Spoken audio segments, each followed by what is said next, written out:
All right. So welcome. Good morning. Um, this space is for us today to just gather around whatever is on our heart, around um, what seems to be quite a few things happening in the world that are centered on, um, violence and hatred, particularly focused on people of Asian descent at this time, related to the current situation with coronavirus and misguided blame, but also of course rooted in much deeper, longer roots of racism and colonization in our country. And as I was saying earlier, as we were starting to gather, part of my intention in these gatherings that we have been calling ritual plus action is to, first of all, invite us to take a pause when a moment like this happens, to resist the idea of getting kind of desensitized to these moments, and to instead, take a pause, take a moment to feel whatever we're feeling about the situation, to learn what we can about the situation, and to be together around envisioning something different from what we're experiencing and witnessing. And to do that together, as Kenny, as you said when you first came on, doing this together is really essential. So I really appreciate you all being here and those who are watching this recording after. I'm gonna just get us started by lighting this candle.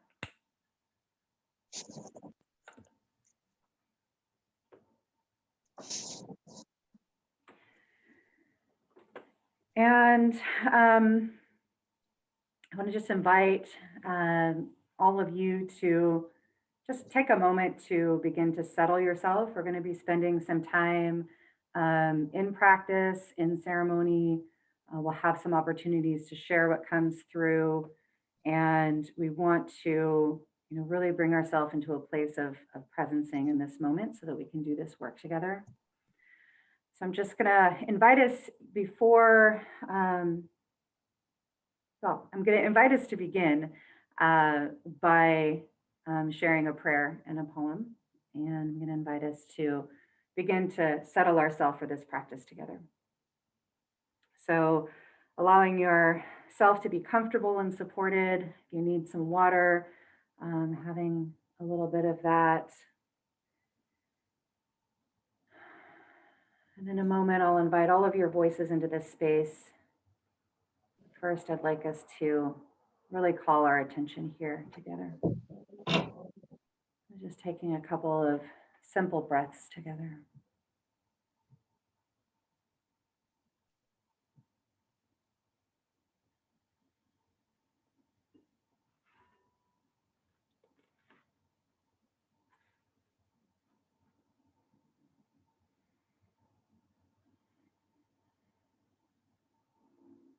We're here today to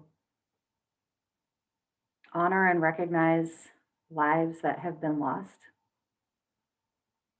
lives that are continuing to be disrupted, and to hold compassion for all that we feel and experience around these things, and to hold space for something different and beautiful that is possible on the other side.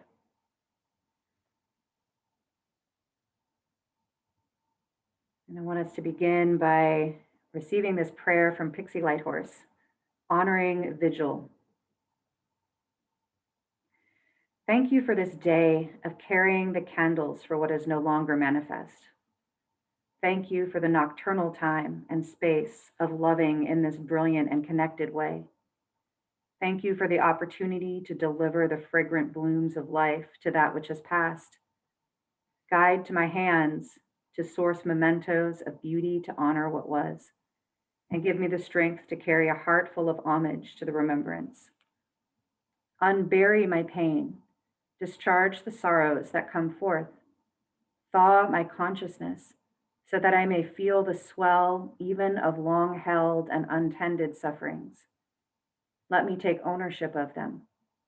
I will be shown many ways to numb out by those who value avoidance. Reveal to me the blessings of being a creature who can feel.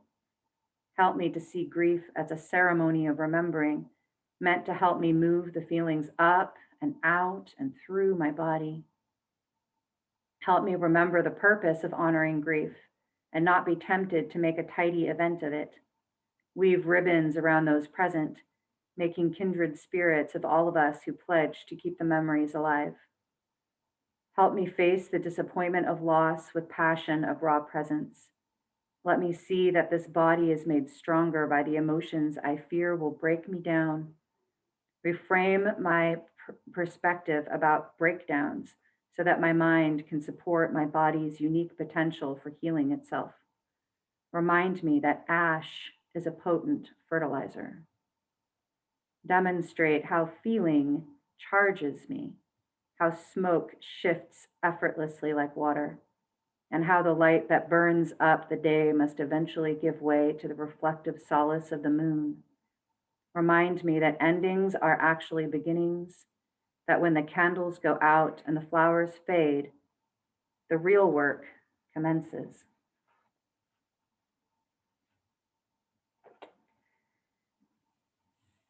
Breathing in whatever piece of that is for you,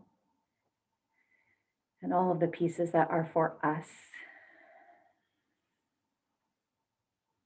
Let's just take 3 more breaths together here.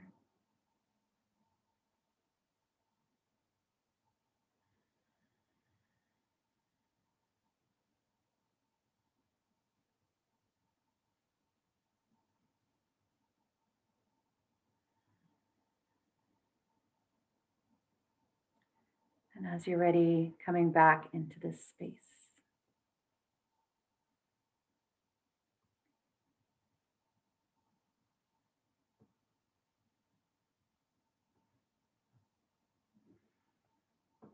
I'm going to invite each of us to circle in, put our voices in this space. And I'll invite you to share one word or phrase that represents what you're bringing in today, which can be, a feeling that you're bringing in, a thought, a concern, something tangible. What is it that you're bringing into this circle today? And then if this is true for you, I also invite you to share what it is that you need from this space today.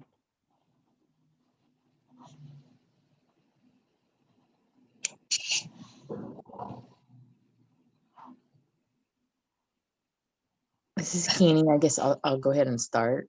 Please. I think for me, I'm bringing compassion, and as I shared earlier, my mom was in the Japanese internment camp during World War II.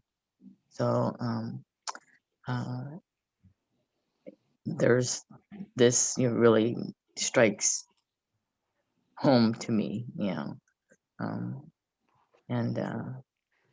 I just want to. One of the things that you said in that poem really struck me about that avoidance part of it, and wanting to feel it and take some action.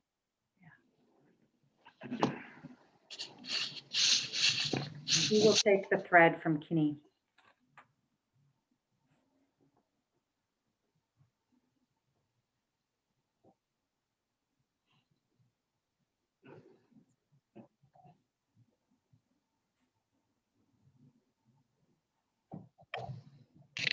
I'll go next if you don't mind.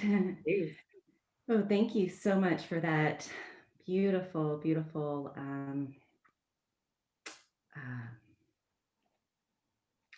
invocation, prayer.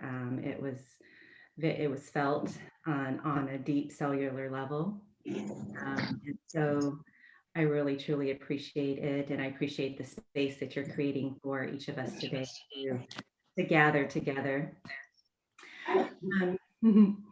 I am bringing, like, the word that came through, a few words came through, but the first word that came through is the energy of balance, balance between um, being the warrior, so the advocate, for justice, social justice, whether that's, um, racial is what's coming through right now, because that's what we're experiencing is a lack of balance in that area.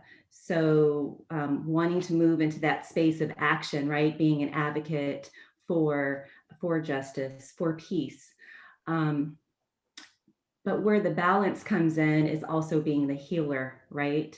Um, what I'm present to is that I'm present to um, how interdependent, or the interdependence between um, individuals making up the collective, how the individuals, the victims, their families, and how this situation has not only impacted the individuals involved, but then also us as a collective. This has triggered, many different emotions for a lot of different people. I'm also present to the fact that there are individuals, such as the perpetrator who committed the crime, who um, is also a son, a brother of this nation, right? And that individual lost their way, their sense of peace, their sense of identity. And so that's where the healer in me wants to bring forth balance and actually see the shared humanity between, perpetrators of crime and those that are victims of crime. There's a shared story in all of this. And that's where I'm really wanting to find that balance and that peace within myself, and then show up as a warrior and a healer in some sort of way, so that we can heal as a collective. So I know that was a little long-winded, you guys, but that's really just what I'm really feeling right now, and wanted to share that. Thank you for Yeah, thank you for sharing all of it. And what we're doing right now is we're like bringing ingredients to the cauldron, right? So this is like magic pieces that are that we're working with. So yeah, let it be spoken. And welcome, Latasha. We just had opened with a poem, and folks are just sharing what they're bringing into this space today, and what we need from this space. So you're welcome to share either of those things or just listen as you join us. And who will take the thread from Lentise? Looks like Joe. Morning. Thank you, everyone. Nancy, that was beautiful. I was thinking something very similar to parts of what you shared.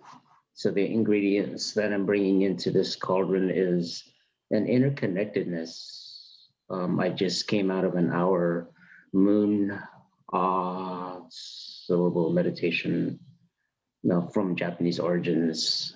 So I am aware of the presence of that shared energy with each of you and with others, which is what that was about, the interconnectedness of all things. So I appreciated, Lentise, what you shared about shared humanity and interdependence as a collective.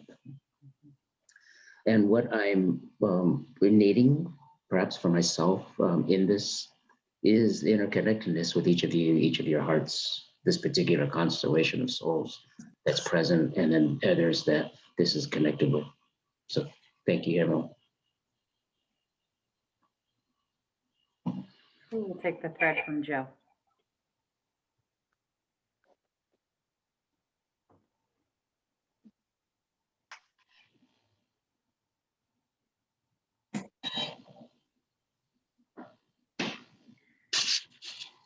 Yeah, Jen.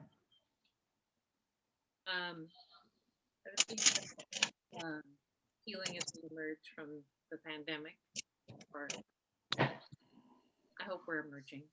And Jen, can I ask you to come a little closer to your mic so we can hear you a little bit stronger?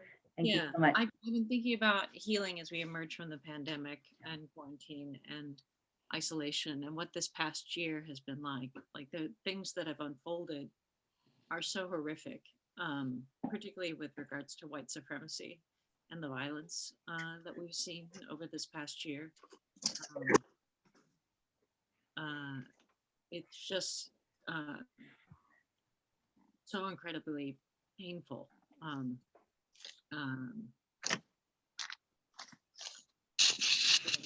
Bubbling to the surface of our you know, with the recent violence, there's been for me some numbness, almost. Hard to take it all in.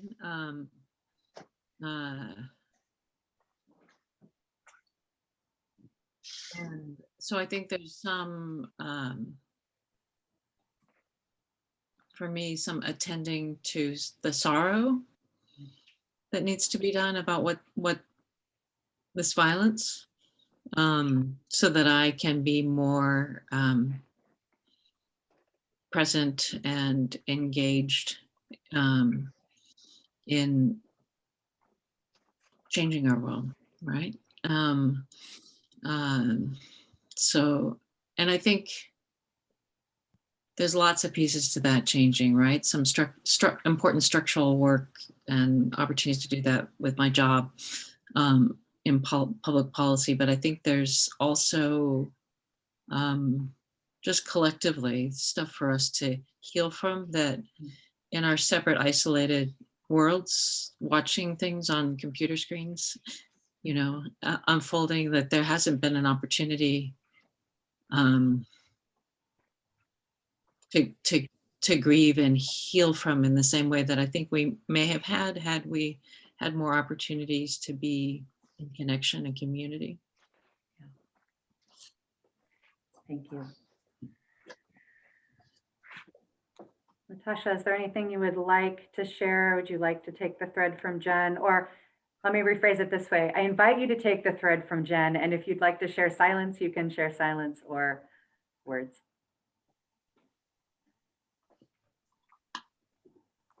I think I'm in a space right now where I'm just listening. Perfect. I think transmuting white supremacy, I mean, that's a big statement. And I think it's been idealized for years, you know? And as a person who experiences it every day, you know, sometimes in hot violence where it's actual physical attacks against my body, and sometimes it's just cold violence, that covert racism that you can't quite name, that it sounds good, but I'm just ready for more direct action, you know? And so today I just come in this space, like hoping I hear something outside of an idealized fairy tale where it's like, yeah, you get to go and be safe. Meanwhile, I'm still here. You know, I'm still fighting. Like some of us don't get the choice. So, and I guess just on a larger scale, just that we can see them all the same, white supremacist attacks. Like there is a need for Black Lives Matter. There is a need for Asian Lives Matter. There, like, I don't want to say there's not a need, and that we could figure out a way to honor all that and still come together, because together we are powerful, you know, way more powerful than we can be in individual groups. But at the same time, recognizing that these individual groups are needed. Like, I don't make no mistake, I'm not saying they're not needed, but also the numbers are way bigger. You know, if we can get the pink hats to come with the BLMs, to come with the Asian lives, like those numbers, one, they're undeniable, but two, they won't be able to be defeated. So yeah, that's all I have to say. Thank you. And you're right. It's a big statement. It's a bold statement. And my hope is that in this container of time that we have together, we are creating intentions and commitments to move in the direction of it and to work with the idea of transmuting white supremacist violence inside of our bodies and asking ourselves and determining for ourselves what that means as far as action that we're meant to take so that we can move collectively in that direction, as you just spoke to so beautifully. Thank you. So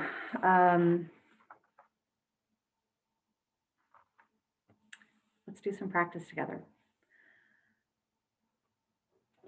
So I'm going to lead us through a practice that will begin with some work from the system of Reiki to work from our insides out, from our center out. And then we'll see where it wants to take us. I want to say that in a space like this, there's a plan that I have to lead us through. There's a lot of material that you all have just contributed. And that means that, the material in the room is much bigger than the plan that I have.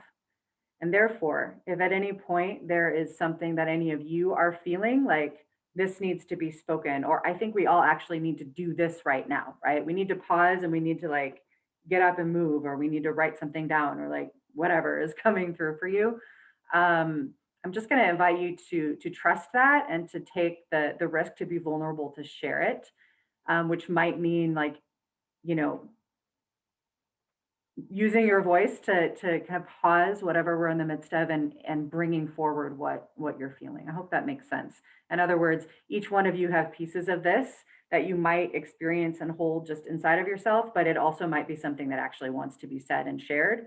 And you might actually have a piece of this puzzle that we're all meant to participate in that I don't know, right?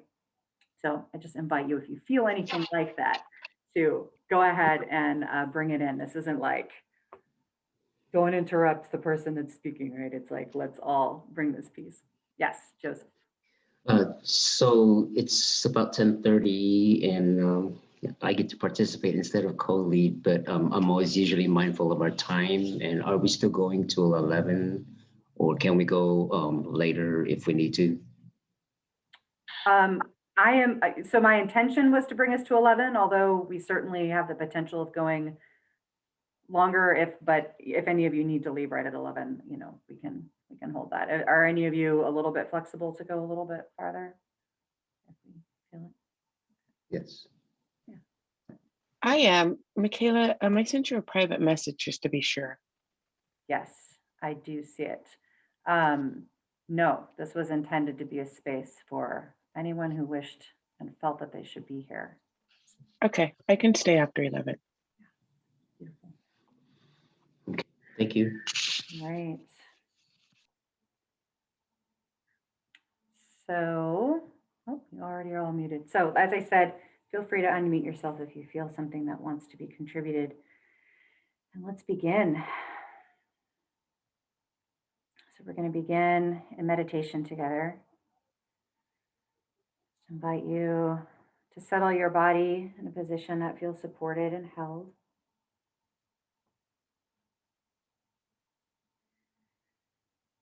And allow the next couple of breaths to invite some relaxation in the body, particularly the belly.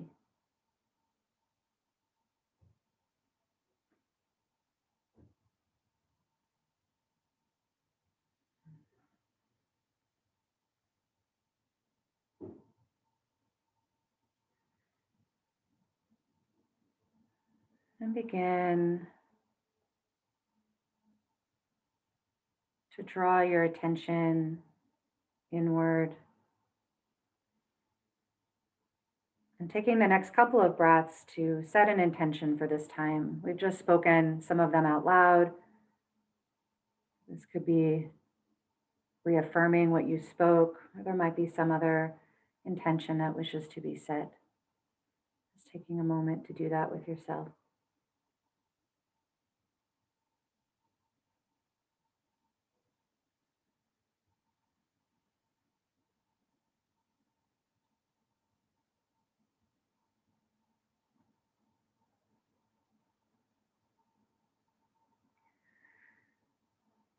And on your next cycle of breaths, allow the inhale to draw your attention in and down.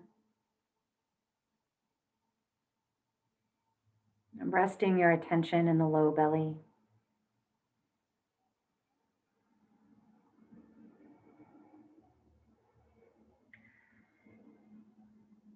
Just allowing the breath as you inhale to draw your attention in and down to the energy center just below your belly button and in the center of the body.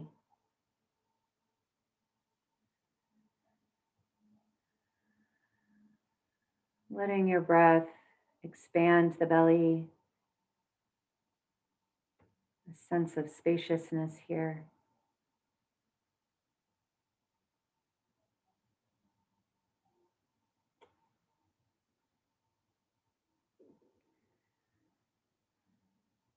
And as you continue to breathe in this way, I invite you to sense or imagine as you inhale a spark of life burning here at the center.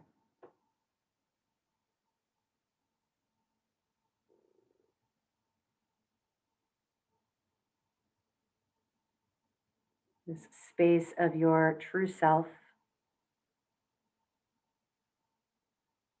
interconnected with life,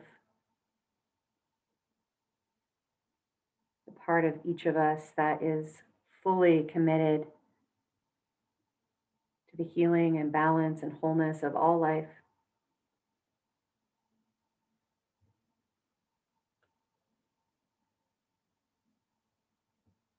Gently drawing your attention here on the inhale.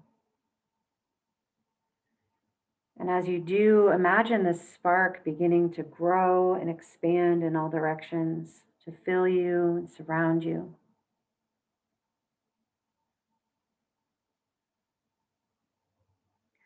As you inhale, connecting to the spark at your center. As you exhale, sense or imagine the spark expanding in all directions to fill you, to surround you.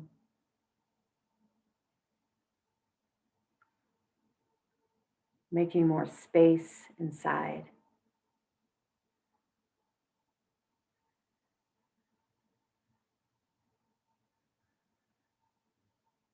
Connecting to your senses, your sense of groundedness and connection. Your sense of being big enough to hold all of what you experience.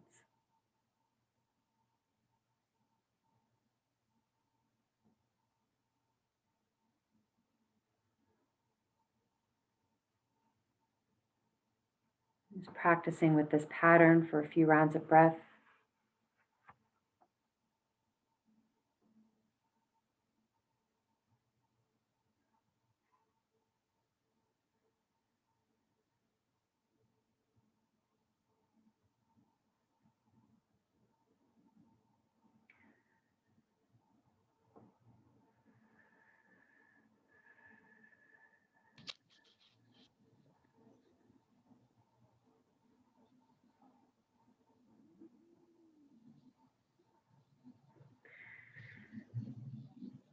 As you continue to breathe in this way,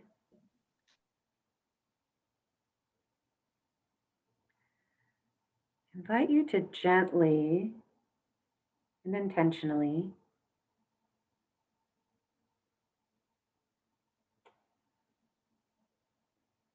begin to notice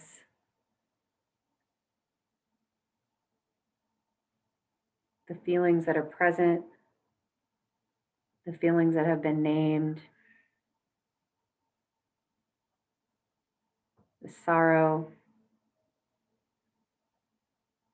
the longing for healing, for balance, for compassion.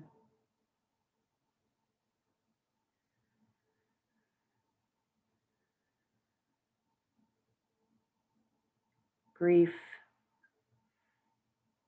anger,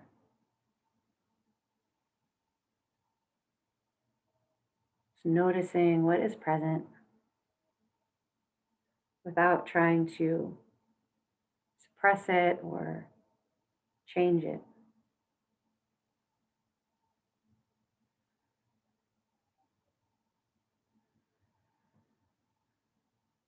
Continuing to breathe into the center and allowing for that spaciousness as you bring these feelings in and down. I invite any of you, if you wish, to name what is present.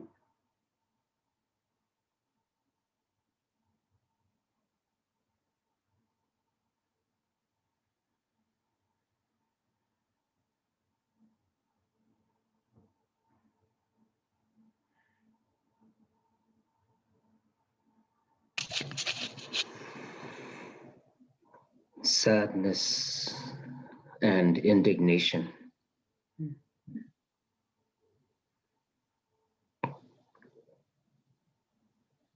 Breathing sadness and indignation in and down.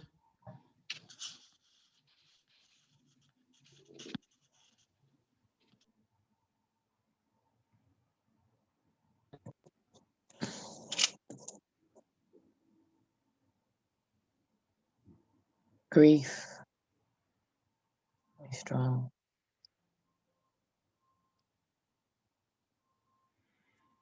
Bringing that grief on the inhale in and down to the hara, the center of our body. As that spark of life expands in all directions, allowing the grief to show us what it is here to show us and make room around it.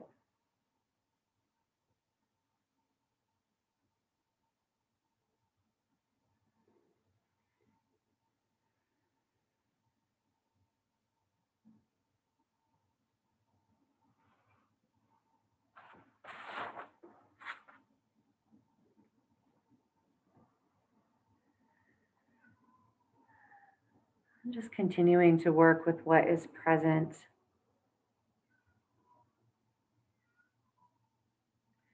And as you continue to sense or imagine this spark at your center, expanding in all directions, I invite you to bring your attention to the places where your spark is overlapping with those in this circle. That as you expand in all directions with the breath, you are overlapping and interconnecting with those in this circle, creating a shared space.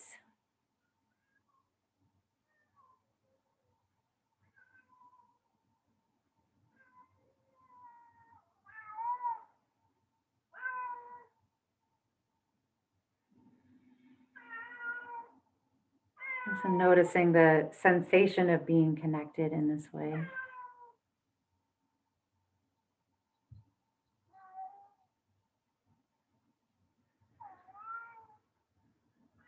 Creating a shared heart space.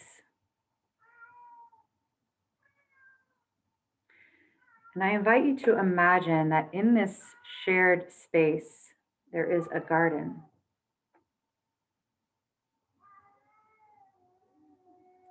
Sensing this spring moment,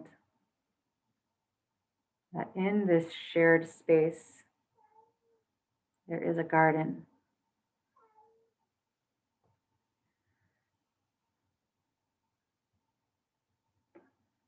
Noticing how it feels to be here together.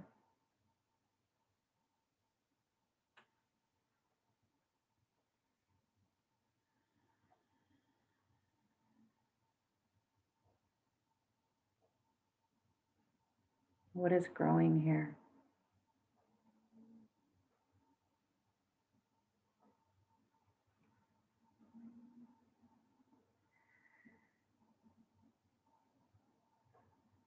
And as we sense ourselves gathered together here, I'm going to read the names of the 8 lives that were lost in Atlanta.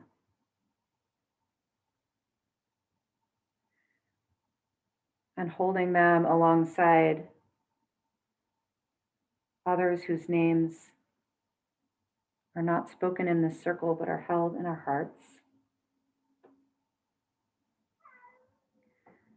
And as each name is spoken, I invite you to imagine a seed planted in this garden.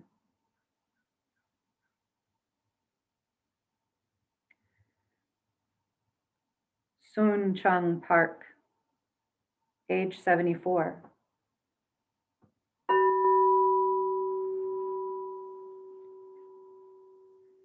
Hyun Jong Grant, age 51.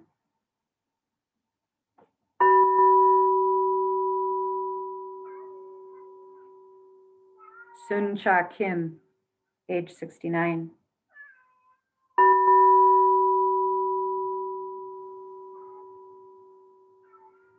Young Yue, age 63.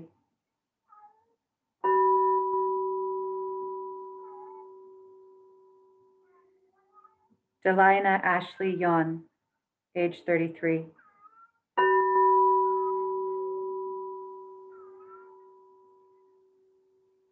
Zhao Jie Tan, age 49.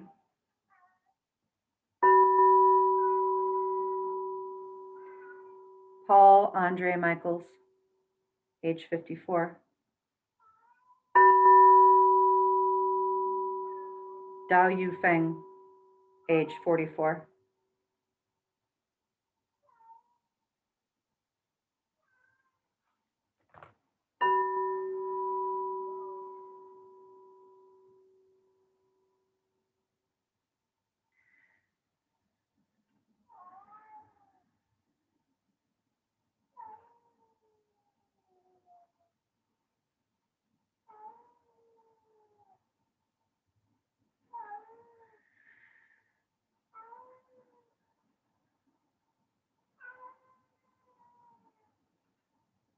Breathing in these names.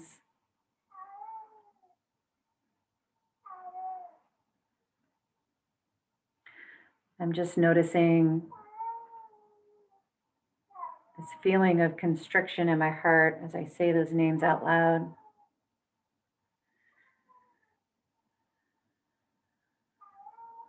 Inviting that feeling to move in and down, making more room.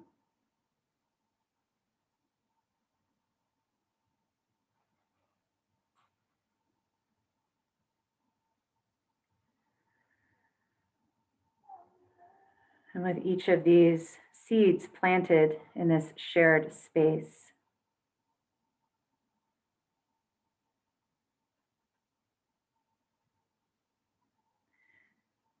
calling in the compassion that Kinney brought into the circle,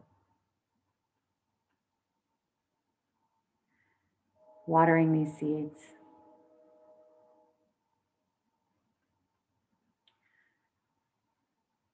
Calling in the archetype of the warrior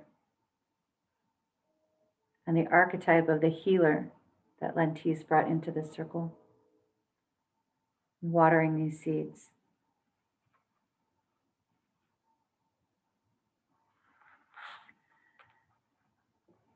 Calling in the truth of interconnectedness that Joe brought into the circle, and watering these seeds.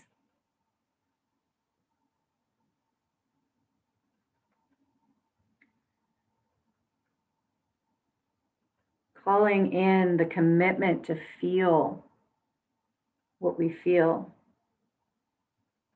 to avoid numbing out that Jen brought into the circle, watering these seeds.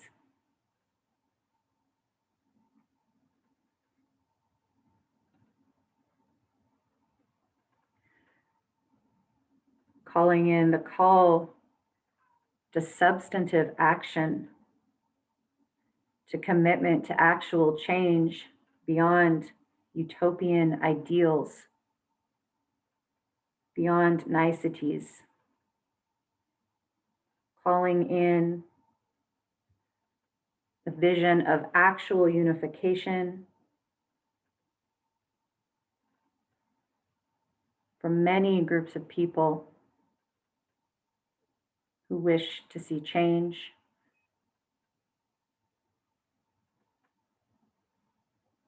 And again, the call to substantive action that Latasha brought into this circle, watering these seeds.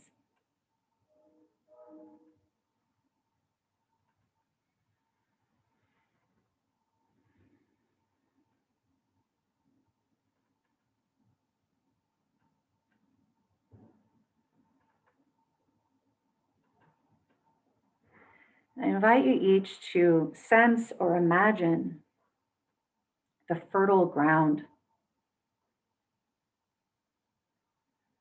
What is it that is longing to grow here in this shared space?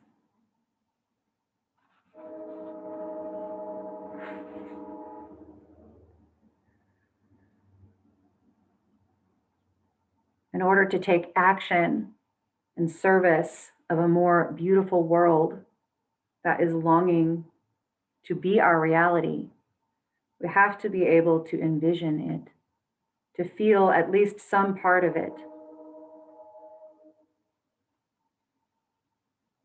We may not be able to envision the whole of it, but the part that we can feel is essential.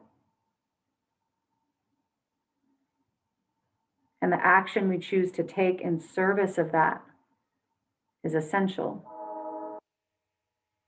It's necessary. And so for the next few rounds of breath, let's be together in this curiosity. What does the world look like and feel like on the other side?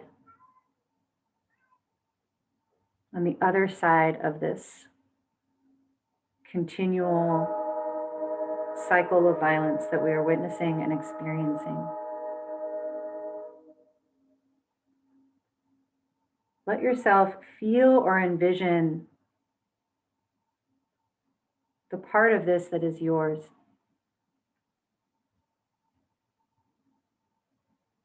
What is growing from these seeds?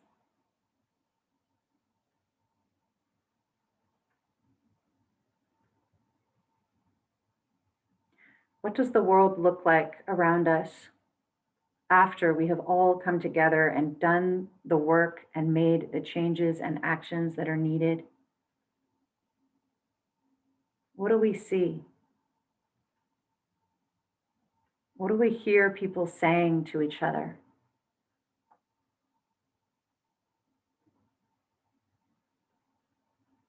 What do we hear ourselves saying?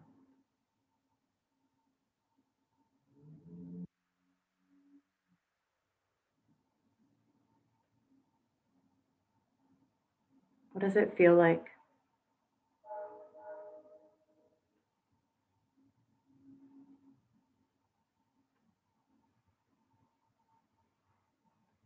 We'll just take a few breaths here and allow our intuition and our imagination to show us the piece that's ours to contribute.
Let the beauty we love be what we do. There are hundreds of ways to kneel and kiss the ground. Let the beauty we love be what we do. There are hundreds of ways to kneel and kiss the ground.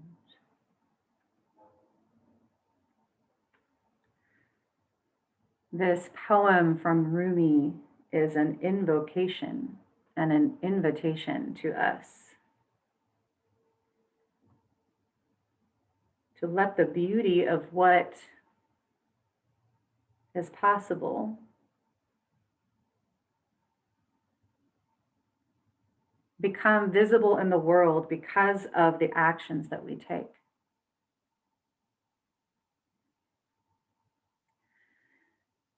And I'm going to invite you to sing this with me.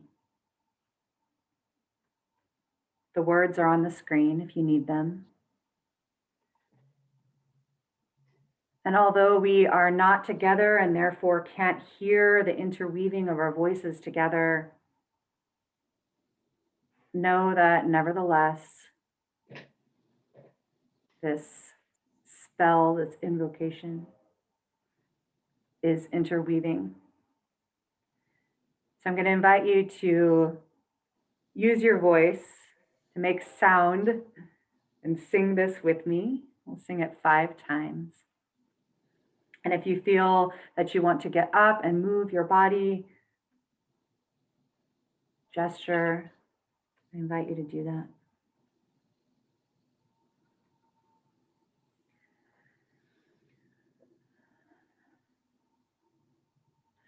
Let the beauty we love be what we do. There are hundreds of ways to kneel and kiss the ground. Let the beauty we love be what we do. There are hundreds of ways to kneel and kiss the ground. Let the beauty we love be what we do. There are hundreds of ways to kneel and kiss the ground. 2 more. Let the beauty we love be what we do. There are hundreds of ways to kneel and kiss the ground. Let the beauty we love be what we do. There are hundreds of ways to kneel and kiss the ground. There are hundreds of ways to kneel and kiss the ground.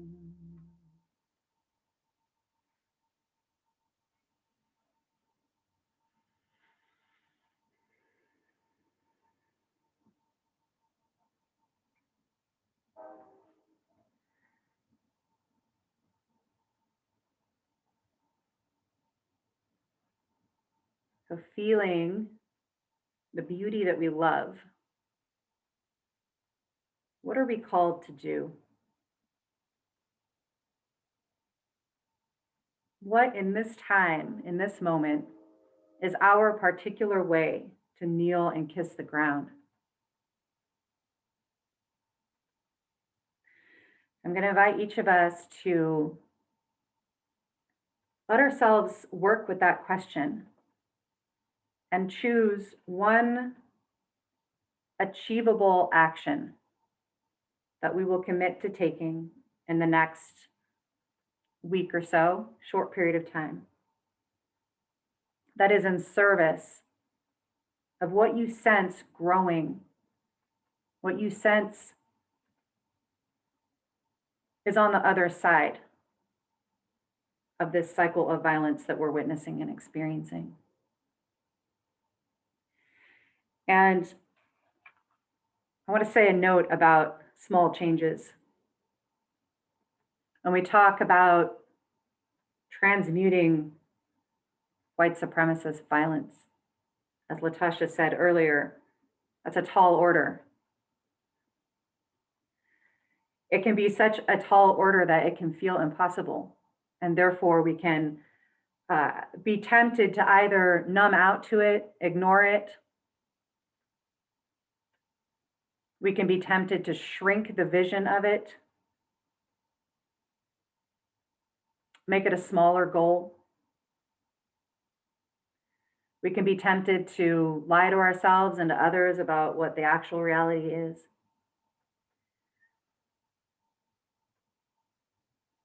There's a tension that's created between where we are right now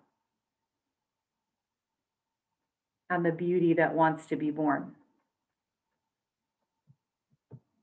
And that tension can sometimes be too much.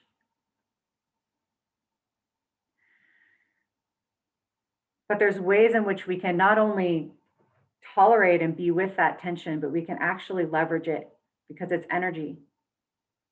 One of those ways is to use practices like this breath work to make more space inside of ourselves to hold that tension and all of the emotions that are associated with it, some of which were named today. And another way is to move with diligence and commitment in small, consistent ways. We can't make that leap all at once. But in order to get there, we have to make small changes, small commitments, and we have to see them through. So I'm going to invite each of you to ask yourself, what is it that's mine to do in this time that's achievable for me, right? It's not too big that I'm not going to do it. It's something that I can achieve. And it can be across a wide range of categories. Perhaps we realize that we need to know more about what's actually happening. So a small change might involve learning more about what communities other than our own are experiencing, or communities that are our own that we haven't taken a look at. It might look like advocacy, like calling in that warrior advocate archetype that Lentice named and speaking out in spaces that perhaps aren't hearing the message that we have access to. It might mean some form of intervention when we're witnessing something that's happening that's not all right. It might look like working with our own feelings so that we can show up, doing some personal practice. It could look all kinds of ways. And the key is that the action we commit to is in service of what we sense, what we want to see on the other side of this. It's at a scale that we can achieve, which will be different for each of us. And it's something we can commit to in this time. We'll just take a few moments. I invite you to write down what comes to you.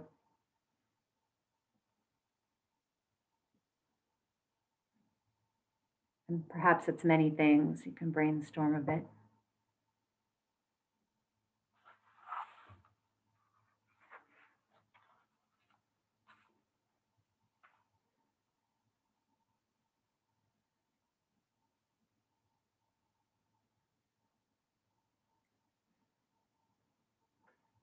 It might be a tiny commitment to care for ourselves, to give ourselves some rest, if that's what's needed.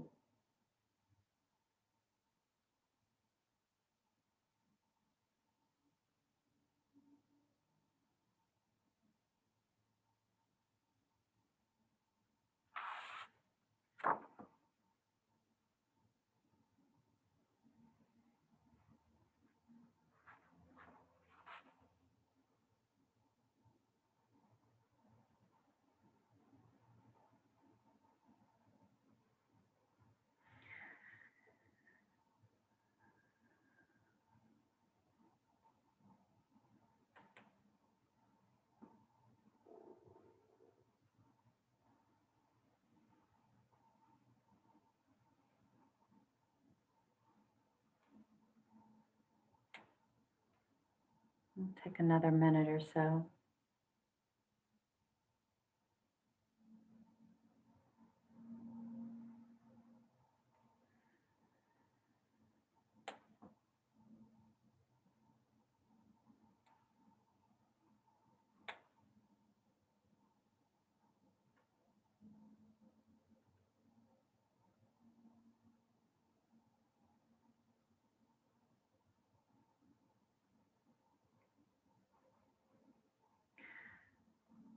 And when you feel that you are ready, just invite you to just drop that in the chat or just raise your hand so I know we're ready to move.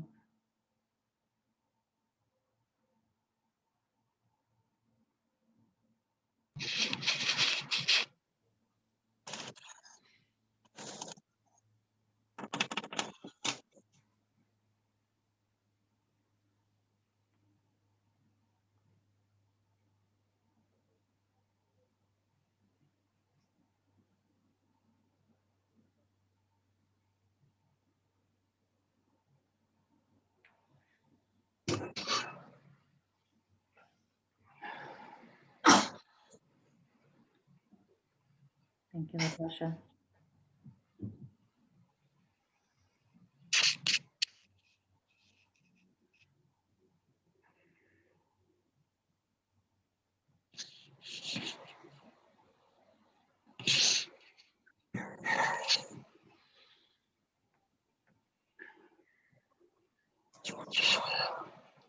May I share something? Please. When we were doing the exercise to envision what it looks like on the other side of this, I realized I was having difficulty not imagining what that could be, but getting past what's current. Mhm. And so that showed up in the tiny change.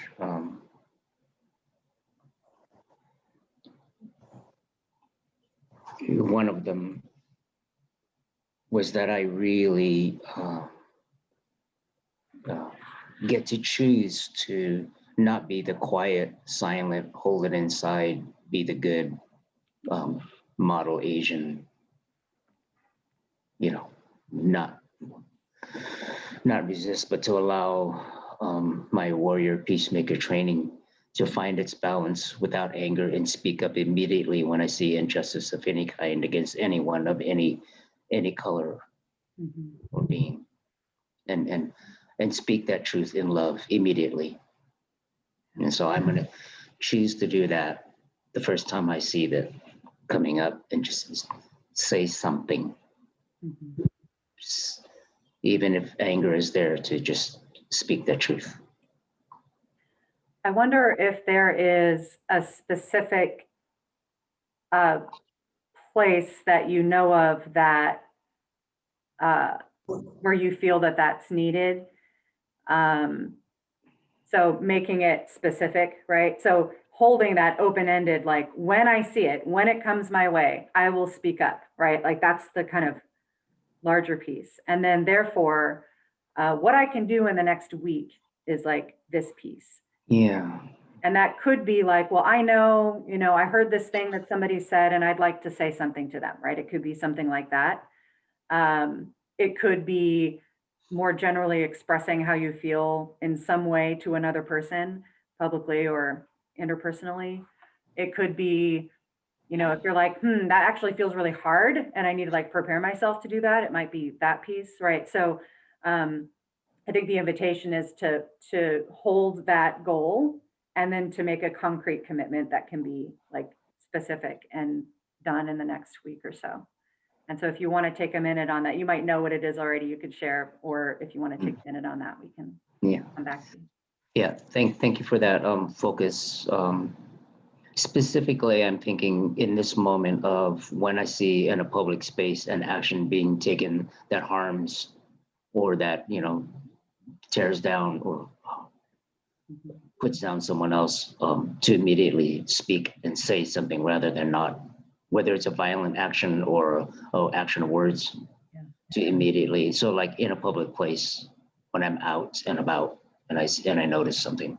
Yeah. But then it causes me to also think about in the various settings, especially as we get back to connected work settings, you know, when we see things said. Also, I have found myself in the past being good and not saying anything bad back. Yeah. And I have to adjust and find the center of it's not bad to speak the truth. Yeah. And I think that because you're naming this pattern of not speaking, you know, for the reasons you're naming, is it okay to make a suggestion about what a immediate commitment could look like? Sure. Perhaps it could look like writing down or voice recording some specific things that you could say, right? Because sometimes if it's like, wow, this is a big leap to like change a habit that I've had my whole life and to do it in a moment that's maybe charged, having like almost like a script, like this is what I'll say. You know, I will say, you know, wow, I'm really not comfortable with what you just said, or, you know, whatever the thing is. And maybe like, you know, a brainstorm of like, here's 5 things that I could say in that kind of a situation. Like that could be the piece that's like, I can do that right now this week, prepare myself for that moment. Yeah. Thank you. So that was some good workshopping on what we mean by like taking a larger vision and making it a tiny change. And so I'm wondering if anyone else is ready to take the thread and share what came up.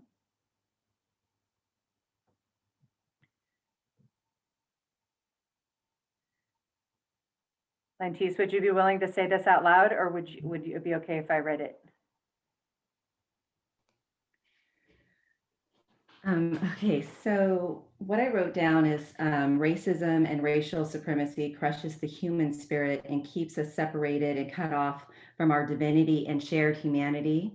And like what Joe mentioned, I've noticed that I have participated in my own oppression by allowing my voice to be silenced. And we spoke previously about conscience. And I've noticed that when I don't actually speak up and speak out, and I don't honor my voice, I actually am impacted by that because I'm not in alignment with my conscience. And so to honor my voice, I'm being called, and this is what I wrote down in the chat, I'm being called to use my voice as a vehicle in which to express the wisdom of my heart, the innocence, the wisdom, the purity of my heart, to effectuate positive change. And then also to trust in the wisdom of my heart to be my guiding light and showing me the way, the how. Because sometimes we don't know how, you know, like how specifically Spirit wants to use us, right? And so what came through in terms of like one thing that I can do in order to honor my voice, in addition to what Joe said, like actually speaking up and speaking out when I witness, you know, something that is just not right. I also have my own story to tell. And so within the next few weeks, I will commit to honor my voice by sharing my story as to how white supremacy has directly impacted my life and has impacted my identity, my relationship with myself. And I feel that my voice is important, my story matters, and I haven't actually told it. You know, this is a part of me that I've kept, you know, to myself. And so I think that in honoring my voice, it's important to also share my story. Absolutely. And is there a space that you would want to do that in? Does it look like a post in the group? Does it look like a video? Like, what do you have a sense? Not that you have to, but you know, again, the more concrete, the better. So, do you have a sense of where and how that story wants to get shared? I know that a lot of times we enter safe spaces in order to find our square, right? And our square is our identity.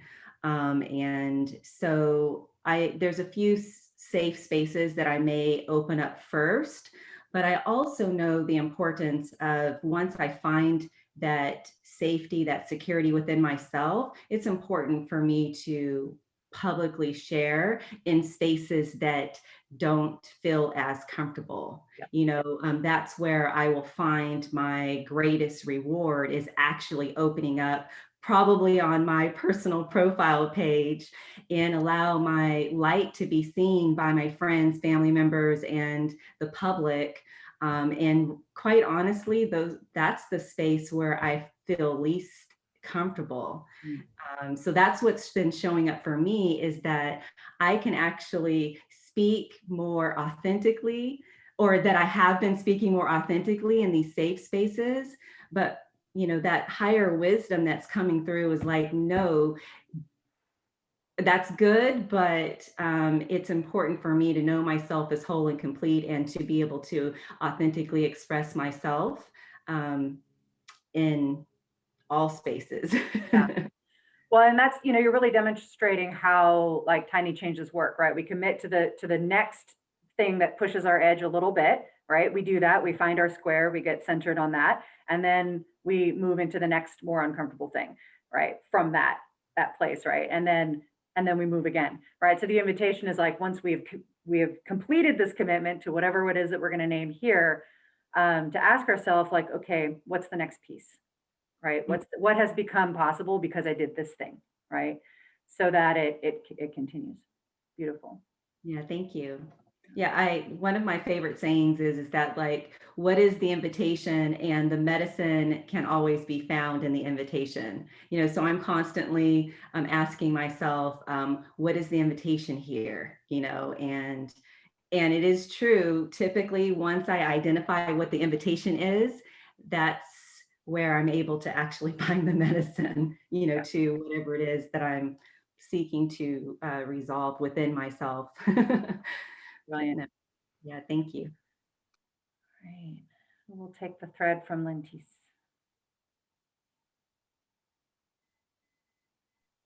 I'll take the thread. So I'm going to make small donations to Hollaback and to Asian Americans Advancing Justice, and commit to signing up and scheduling one of their bystander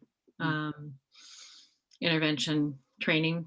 They're around the lunch hours, it looks like. So I might be able to get that in this next week, but if not, I'll at least sign up for one for this month.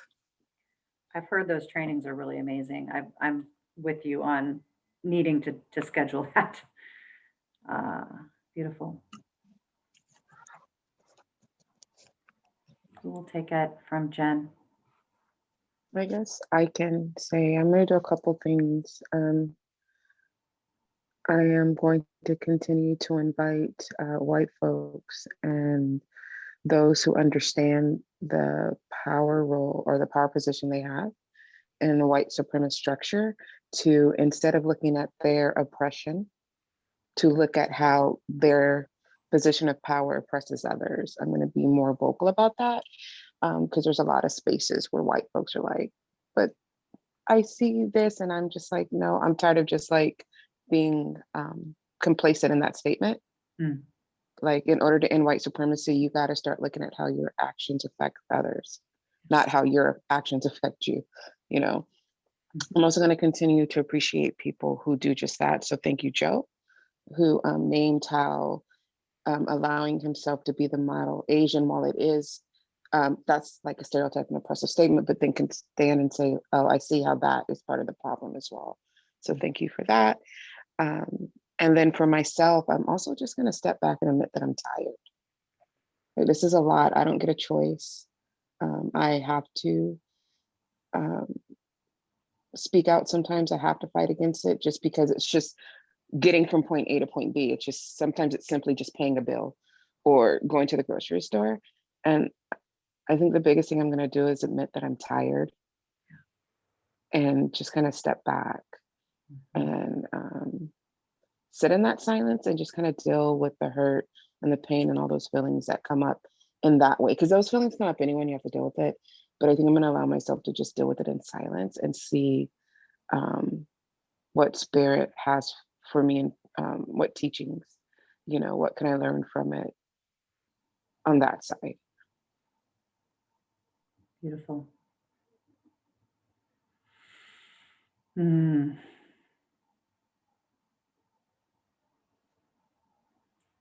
Kenny, are you ready to take the thread? Yeah. Can you hear me? Yeah. Okay. For a long period of time, I stopped watching news. I stopped reading all the stuff.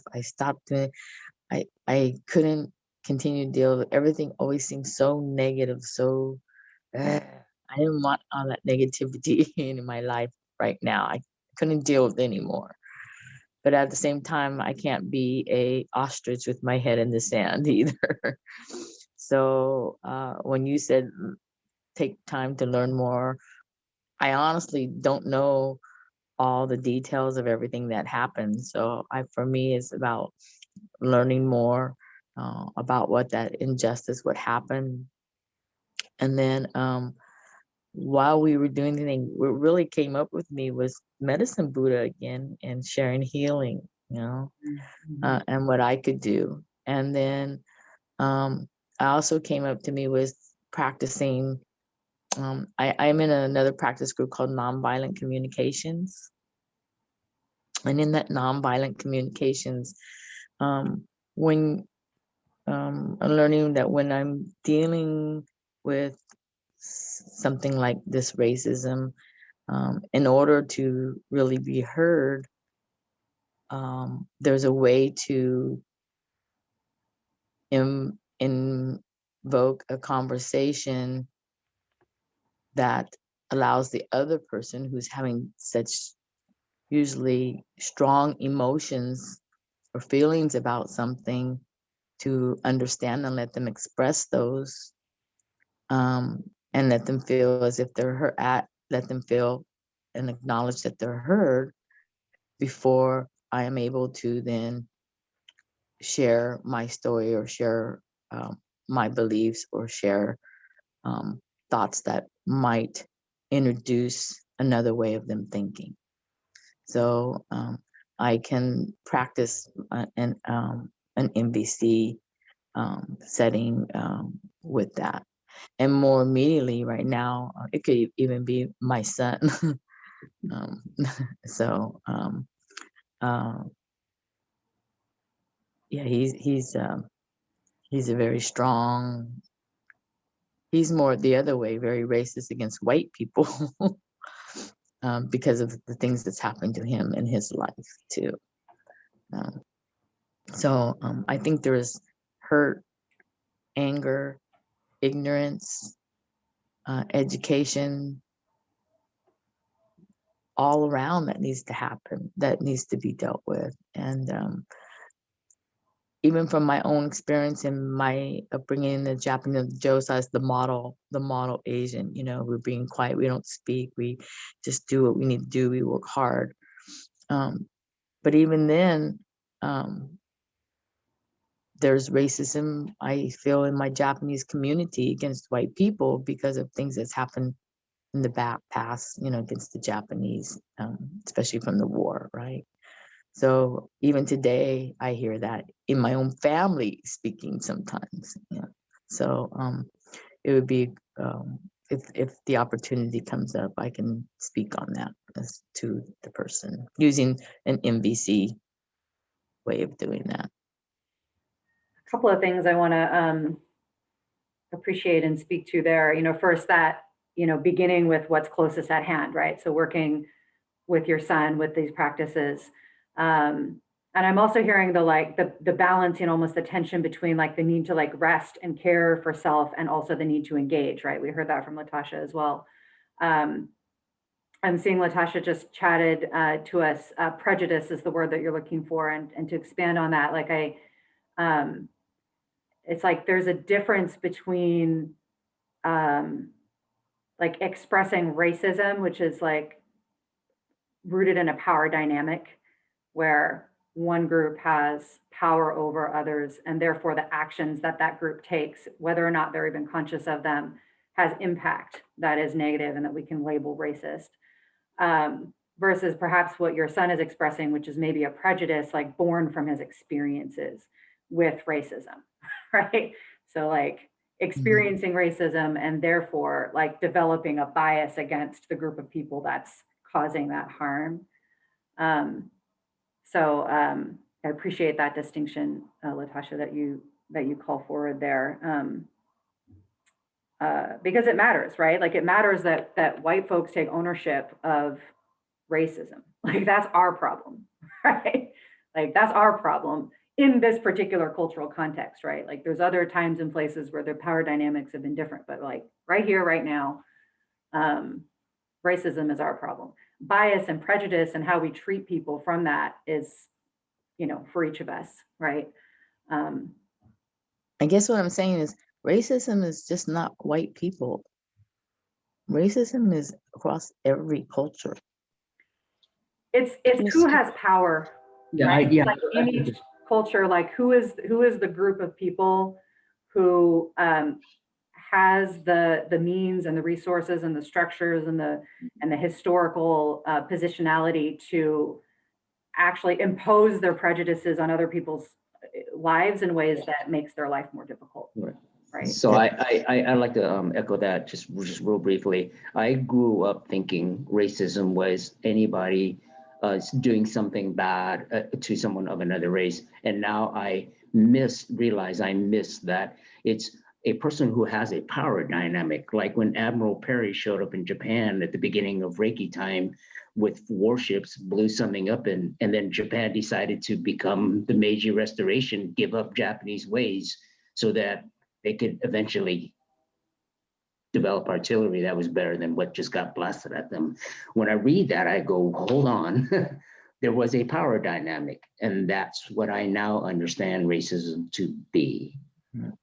So, but like Michaela, I appreciate what you said. In certain situations, there might be a different power dynamic, but Kenny, I didn't recognize before that it's just not like, I could be racist against another race. Yeah, it's like we all have the capacity to have biases and prejudices and behave badly towards other people. But it's like, does my behaving badly towards that person like have the ability to actually change their life for the worse, right? On an ongoing level, or is it like, oh, that person was not kind to me, So that's a larger conversation, but kind of teasing out like these words, right? And teasing out like what it is that we're really confronting is often important. One other piece I wanted to speak to, Latasha, back to you shared kind of two tributaries of tiny change. One was the speaking out to and about white folks who are not investigating or speaking to the ways that their white supremacy actually impacts other people, right? Like there's a tendency to be like, well, it impacts me this way. So that piece. And then there's the piece around rest and like acknowledging your need for rest. And it feels like there's a prioritization there, right? Like they're almost in conflict with each other because like doing the first like takes a lot of energy from you, right? So I just want to you may already have kind of embedded this into what you said, but I just want to honor the rest that's needed for the other piece to occur, and just really appreciate the opportunity for you to give yourself that and to ask for support in that from others if that's what's right. I will share my tiny change and then we'll close. Thank you all for staying over the time we set for this. I think this conversation's been very rich and I appreciate it very much. The thing that I've been sitting with has been, very similar to what's been spoken from, my perspective. I like to think of myself as the kind of person who, if I saw racist violence occurring, whether it was a police officer or another, citizen, whatever, that if I witnessed that, I like to think that I would be the kind of person who would intervene, who would put my body in there and say no, right? But I also know that personally, like my trauma response has always been to freeze. Like that's how my body responds to stress. And it's something that I've been working in my practice for a very long time because there's been moments in my life where I'm like, in my mind, I'm like, you need to take action. And like my body is just frozen. And so, you know, there's kind of almost like a shame in saying, like, I don't actually know if I would intervene in that moment, right? I like to think that I would. I intend to, but I don't actually know what my body would do. And so, you know, I've like, okay, my tiny changes around that, right? And so there's continuing to just kind of work with the physiology of trauma. That's ongoing. But Jen, actually, I'm gonna join you in the tiny change to do the bystander training. It's kind of been in the back of my mind, and it's just not something I've taken action for. I've been like, oh, that's a really great idea. I bet that's really valuable. I've heard great things, haven't, you know, done it, right? So, so I'm going to join you in that and make that my commitment, as well as making a donation to a couple of other places. In the invitation for this event, for this gathering, I made some suggestions on places that if you feel called to put some financial resources towards organizations working on these issues, you know, there's some examples. Of course, there's many. You know, if you feel called to do that, move towards one that speaks to you. There is a GoFundMe for the daughter of one of the victims, who actually we have a community connection to because she was the stepmother of one of our Reiki community members. So that's in there as well. But I really, I just appreciate each of the commitments that we've made. I've written them down, and one of the commitments I'm making is to just follow up with all of you, just as a, you know, supportive, you know, hey, how's it going? Kind of reach out if that's okay with you, because I'd love for us to continue to be a supportive space for moving these commitments forward, seeing what the next one might be, and continuing that. And Jen, there was a request for you to say the name of the organizations that you were going to donate to, if you don't mind. Hollaback, HOLLA, and Asian Americans Advancing Justice. Beautiful. Friends, let's circle out this time with one thing that we're taking away from this time together. Michaela, quickly before we do that, what was the training that you and Jen mentioned? What was the name of that, please? It's called bystander intervention training. And it's basically to help people kind of build the capacity to intervene, right? Like what does that look like? What do you do? What might you say? If it feels really scary and dangerous, what are some alternatives, right? How can you recruit other people to help in that situation, right? So it's designed to help us kind of break this, you know, freezing, I don't know what to do, so I'm not going to do anything kind of response that we have. Thank you. Joe, it might be helpful for you, since you're talking about figuring out how to language intervention around when you see racist bullshit happening in your life. They have folks practice different ways in which you can be intervene, a whole range of them. And then just put the website for that in the chat. So yeah, see that. So I'll share these resources that have been named in the video description when I send it out, so that we collect them. And let's continue to be a supportive space for each other in making these commitments. Beautiful. All right. So let's each just circle out with one word or short phrase that's either just whatever's at the top of your heart or that represents something you're taking away from today. I'm feeling inspired Hmm. and encouraged. Thank you. Solidarity is the word that comes to me.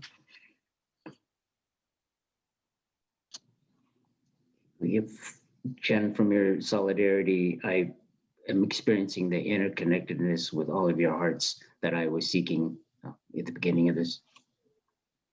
Much love to you, each of you. Mine is creative tension.